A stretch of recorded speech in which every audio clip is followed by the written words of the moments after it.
talking today to Doron Ben-Sira, who is the CEO of Skyvision. Doron, you just made an acquisition of a company called Afinis. Tell me about that. So Phil, thank you very much for your time and very happy to see you again. Yeah, we just announced last week that we acquired the West African part of Afinis from Monaco Telecom International, subsidiary of Cable and Wireless. It's fall into our strategy very nicely in terms of having a strong local presence into the francophone West African countries. So one of the reasons that we looked at Afinis is really their countries where they operate.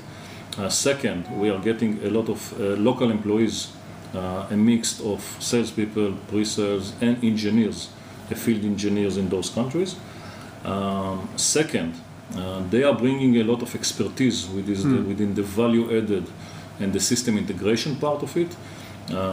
While they were similar to us in terms of services, cellular backhauling and VSAT, they had quite a long years of expertise into adding values to those kind of contracts. And third reason is that they were actually working direct to end user, and we are actually buying and getting contracts with more than 150 customers, which we liked a lot. Which include what categories of people? What type of companies are? So I would say the main four verticals that were very busy in is first oil and gas, second telcos, some very nice government projects, banks, and mining. I would say those are the verticals that we were very interested to begin with, and those contracts that they are having is very much fit into our strategy. Last time I saw you in November, you were talking about the things you were putting in place in order to get the curve of turnover and profit back up again. That's beginning to happen. Yes. Tell me what's happened since I last saw you in November. So I think the strategy that we put together, which I will maybe say a couple of words again about it, is really falling into places, and we see the results very nicely within the last 6-7 months. First, expansions of geographics. So we went very aggressively into many countries that we were not active before. South Sudan was a good example, the French-speaking countries within West Africa, even before the acquisition of Afinis, Somalia and others. We also opened, after a big research and a big investment, Skyvision South Africa, which we were not active at all. And that's a joint venture with? This is a joint venture with a company called CMC. That has a fiber network within all Africa and the Middle East, with about 40 plus POPs in the different capitals. And this is again a geographic that we were not there at all. So first was a big expansion in terms of geographic.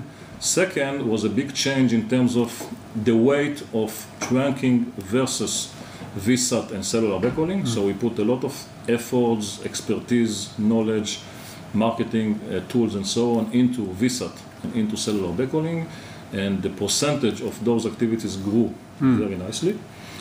And third, I would say the third was verticalization. I would say 60-70% of the business previously in 2010 and backwards was in the telcos market.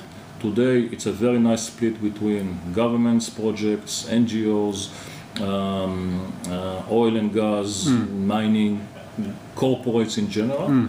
So this was a big change in terms of vertical markets. And the fourth one was changing from an indirect or adding a lot of activities towards the end customer himself, and be able to add all kind of value-added services and system integration capabilities that we were avoid doing in the past because of working in a very indirect manner.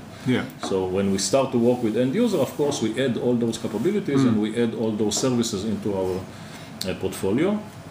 All this together with also a very dive look into our expense structure, the way we work with different satellites companies, the way we are structure our internal cost processes and so on, end up very nicely within this fiscal year. And in terms of satellite prices themselves, buying obviously satellite capacity, are you seeing much movement downwards in satellite prices? Unfortunately not. Unfortunately, we are still, I would say, in very general, paying more or less the same prices to the satellites company, maybe 5%. What we did is diversify significantly the amount of companies that we work with and negotiate maybe a little bit better. If in the past we work with 2 to 3 satellites companies, we work together with more than 10. Between KU and CBN, we are extended significantly the amount of sources that we are buying from. And we also, I think, the practice of buying when we need and not when satellite capacity is available also change our cost structure in a very nice way. And today we are spending a lot of time into resourcing capacity when we have big contracts in hands and not resourcing when there is availability of capacity. So you have better take-up? Yes, yeah. I would say very much so.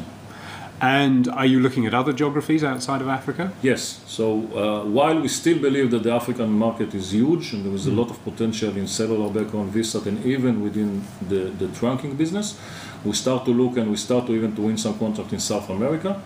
We looked at and we start to make some moves into East Europe, where we anyway have coverage with the satellites that we are having in East Europe. So I would say those are the 2 markets that we looked at, or we started to look at, but still Middle East and Africa will continue to be our major focus areas. Doron, thanks for talking to me today. Thank you very much for your time.